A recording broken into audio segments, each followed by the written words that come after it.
Hello and welcome. And if you are following this series, welcome back. For those who are new here, or for those who have gone through my videos, what we have done till now, we understood about difference between supervised learning and unsupervised learning. In our first video, what is clustering, what is unsupervised learning, how many types of clustering are there, and what is the difference between them. And we get to know that there are two types of clustering, which is hierarchical clustering, and then there are partitional clustering. Then hierarchical clustering is divided into agglomerative clustering and your divisive clustering. And in our partition side, we have k-means and then fuzzy c-mean algorithms. This was the content for our first video, which we discussed. In second video, we discussed what is these library, these library do, how we can import our data, how we can get an information of our data like these, how we can get these, how we can use our data to leverage our machine learning model. We made labels out of our data, which is quote unquote to work with our data, to know our data, to have something which we can use to produce in like we can use in our unsupervised learning. But again, the difference between supervised learning and unsupervised learning is that unsupervised learning doesn't have a data which is given to our our raw data format. So then we printed some unique values. Then we went ahead and we worked with our data to plot some graphs and to get some features out of it, and to get get to know about how many features and how many rows and columns of features we have. In this video, what we will do is we will go ahead and we will go and finally start coding or taking will take this all information which we have collected in previous video, and we will feed it into our agglomerative clustering algorithm to get the result which we want, and to actually see unsupervised learning in action. And if you want to watch those videos, first and second video, I will highly recommend it, because there are a lot of information which is useful for you. And if you don't want to watch, you can follow along. But if you want to watch it, and I will highly suggest you to do that, because that makes picture more clear. I will tag those videos in my I button and in end card of this video. We have done this. Now, as as I said, that we will use sklearn library, which is scikit-learn library. So what is sklearn library? So sklearn library is actually a collection of let's say important algorithms which we can use to perform supervised learning or unsupervised learning. And it is a very powerful library, and we use sklearn for clustering. You can do clustering by n number of method, but here we will use sklearn library. And again, sklearn library is very powerful library which have a collection of algorithms which we can use to perform our machine learning task.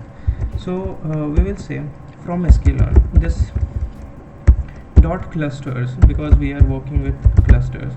We have a sklearn library which have a cluster which have the property of agglomerative cluster.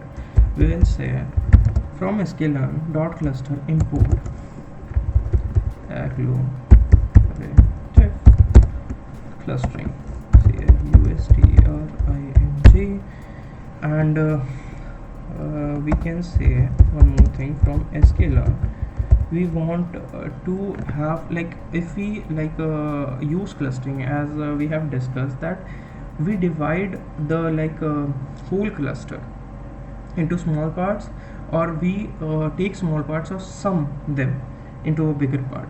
So if you can put this information into perspective, you can see that there must be some difference, there must be some distance between two clusters. Let's say there is one cluster, there is this cluster.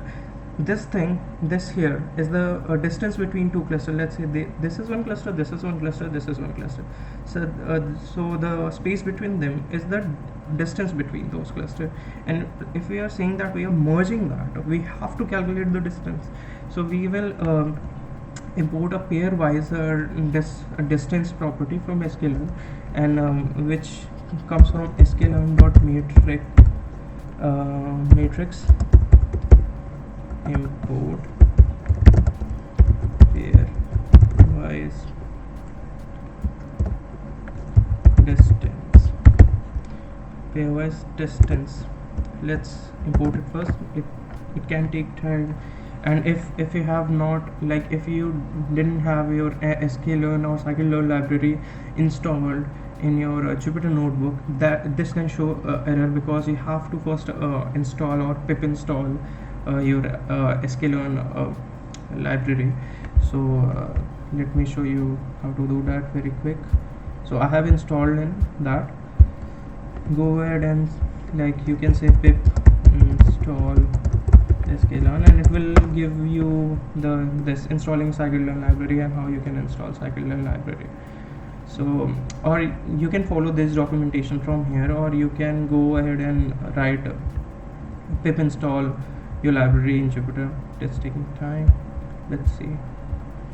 So it is importing right now, like our okay, there is some error here. What is that error? I think that is clusters or what. Let me check with clusters. Okay, let me check again with spelling mistakes. AGGLOMARATIVA. So like, be careful with your spellings, because yes, this can give you error again. This should be clusters. So yeah, now we have successfully imported our two features from our sklearn library. Now work on it. Let's work on it. Let's say we have a model variable, and we will say that that model variable will take agglomerative.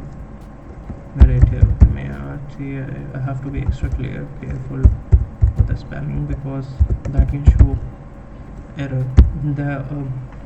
It will take agglomerative clustering, and it will take n clusters. N clusters is how many clusters you want your data set to divide, and I will go for 7 clusters.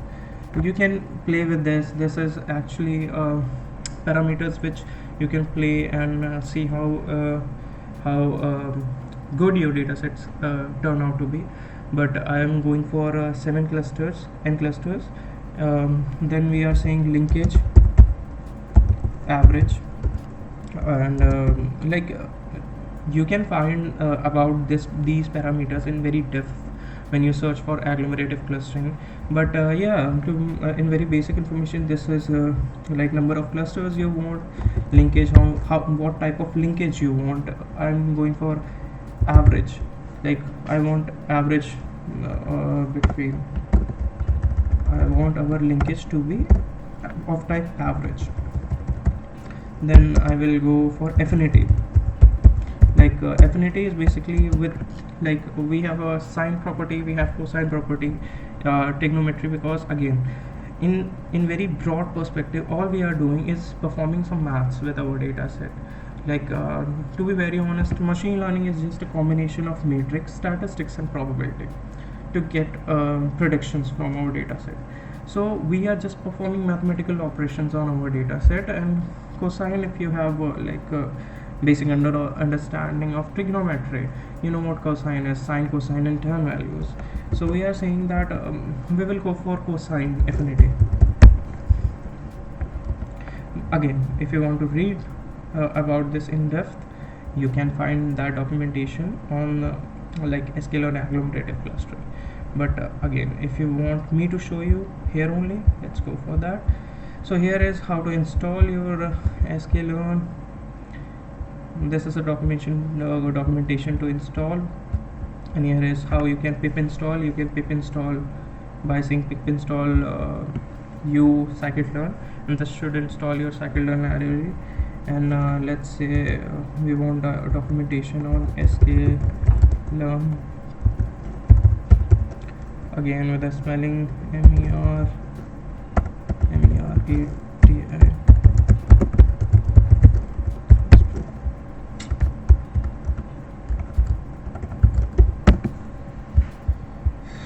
So yeah, by default you can see that n clusters is 2. Affinity is a string or callable matrix. Matrix is used to compute the linkage that can be Euclidean. Euclidean is different, like between if you have like read a distance formula, you know what is Euclidean distribution formula. It is under root something x minus some value of square and plus something something something. Then these are value L1 value, L2 value, Manhattan value, and cosine, and pre-computed. So you can use between from this, and it actually calculates the linkage between your data. Then here is what I have used linkage, based on your criteria. Like you can use the linkage. I have used average, uses the average distance of each observation between two sets. So I'm like the average between two data sets. So there is that. So yeah, if you want to read more about it, here is the documentation, which is scikit-learn.org, and or you can Google it, like how I googled it, and you will get to this documentation. So I think now you understand what is linkage and affinity means. So I'm making a model which will take a parameters of n clusters, which is 7, linkage like average, and affinity of cosine. And now let's go and fit our model, and we will say model.fit features. Okay, features. So and we will say, let's first fit our model. So this will actually take features and try to fit our model with these property which we have given.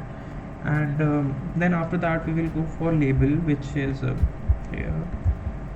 After fitting that data, we will take label, and we will see how we can perform some operation so that we can get some useful information out of this code which we are writing. So like I think our model dot fit worked, and let's go and take label model dot, I think labels, labels, model dot labels, and we will say that first showing the unique values, and period dot unique, and QUE unique, and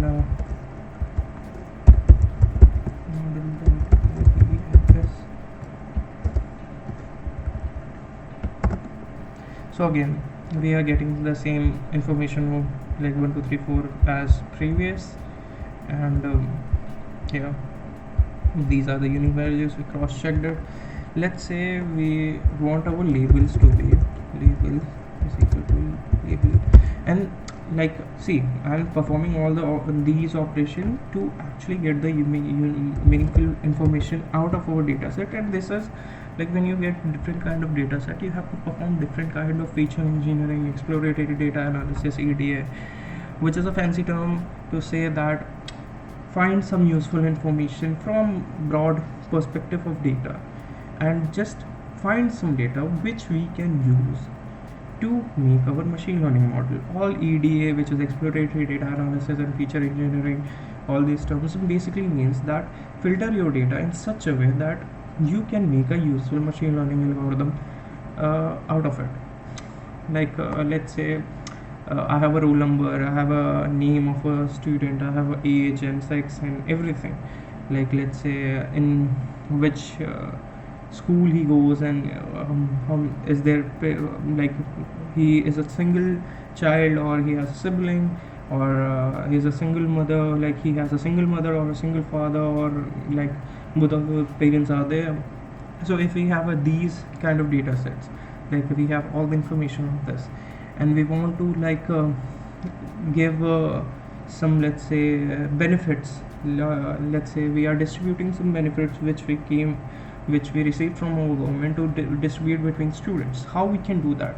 In that case, we don't want any information that whether he has a single mother, single father, or anything. Like, we can use in some another form to find some another thing, but in this case all we want is roll number, and we want a name for a student to check whether the beneficiary got the benefit of that scheme which government ensure us to provide them. So in summary, all I'm saying is find some useful information which we can use to make a good and meaningful machine learning algorithm, and we can find some data out of it. So all EDA and feature engineering in in machine learning boils down to this. So yeah, I'm saying that we want labels, and labels will be labels -1, and let's put it in this cell only. Okay, now we want a mean square. What is a mean square error? What is a mean square error? Let me go to this, and let's go for square error machine learning. Okay, this is some fancy diagrams. Okay, these are the formula of mean square error, but in very basic sense, let me tell you what is this. So as you can see that these are our values present. Okay, these are predicted value which we thought that we will get. Okay, this is in the context of supervised learning, so they are showing regression line. These are regression line, like these are the difference between what is a predicted value, what is a real value. So all you can see is that the difference between these predicted and observed value, there is some distance and some sort of error which we are getting, and that is actually known as mean square error. We want our error to be minimized, so we take the square of our error and then we take a mean of that value. So that is known as mean square error, and we do that to minimize the risk of our data and the error present in our data, so we can get some good machine learning and significant model out of it. So we will go again from sklearn.matrix. Again, matrix is a library from sklearn, which is in very basic sense we use to perform complex mathematical operations out of it. So from sklearn.matrix import, we want a mean underscore square, u a array. Again, be careful with your spellings, or it will show errors. So we want the prediction for our how good our data or machine learning algorithm is, or how good our agglomerative clustering is. So we will say, okay, I'm taking this mean square error, give me a score out of it, of all this data, imply this to all this data, and I want a score. So we will go and say make a score variable mean. Let me first import it. If there isn't any error, then we will get here only. Okay, so we successfully imported it. So I will say score is equal to mean square error, mean underscore error, mean square error. Again, we will take labels, which is here. Okay, and we if you want to see where the labels came from, it is here. Okay, we will take labels because again, as you can see, we are working here with features and labels. So we will take labels, and we will take model dot labels. So we actually took our data, we feed it into our model variable, and we fit that data to our we fit features to our model.fit variable, and we actually took label and we have given that value to our model. Then we said okay, we have this model.labels which have unique value of this, and where labels is equals to labels minus 1, and again we are taking that only, we are taking labels and model.labels which we have, and we will compare the score between here, and we will say absolute error. What is absolute error again? Like it is like these all terms comes from mathematics. So I'm like explaining you as we go through every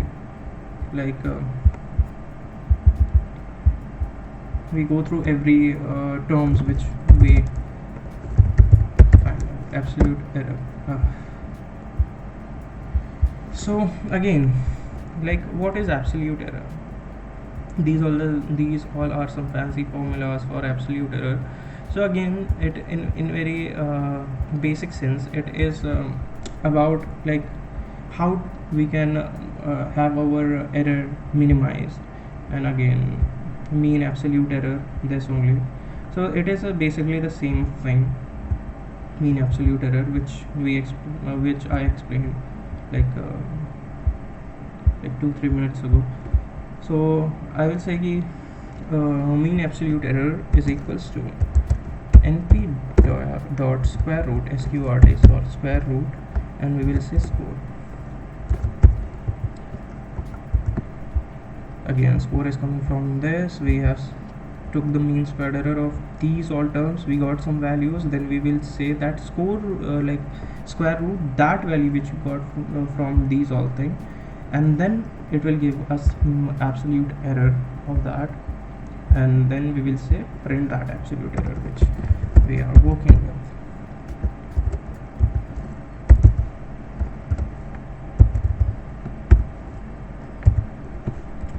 Okay, and theoretically what we should get is how good is our agglomerative clustering algorithm based on all the data and the operation which we perform on our data, and how good and how better it is in predicting the value of unknown data. So this, we get this value. This is actually the score which we get by feeding all the information and using agglomerative clustering algorithm, and this tells us how good our data is. So here it is, like agglomerative clustering in action. So now you know how we can use agglomerative clustering to predict our data, and how we can find the score of our data from this agglomerative clustering algorithm, and how good it is for our data. In next video we will go ahead and we will use k-means, which is a form of partition clustering. So yeah, till then, be happy, spread peace, and peace.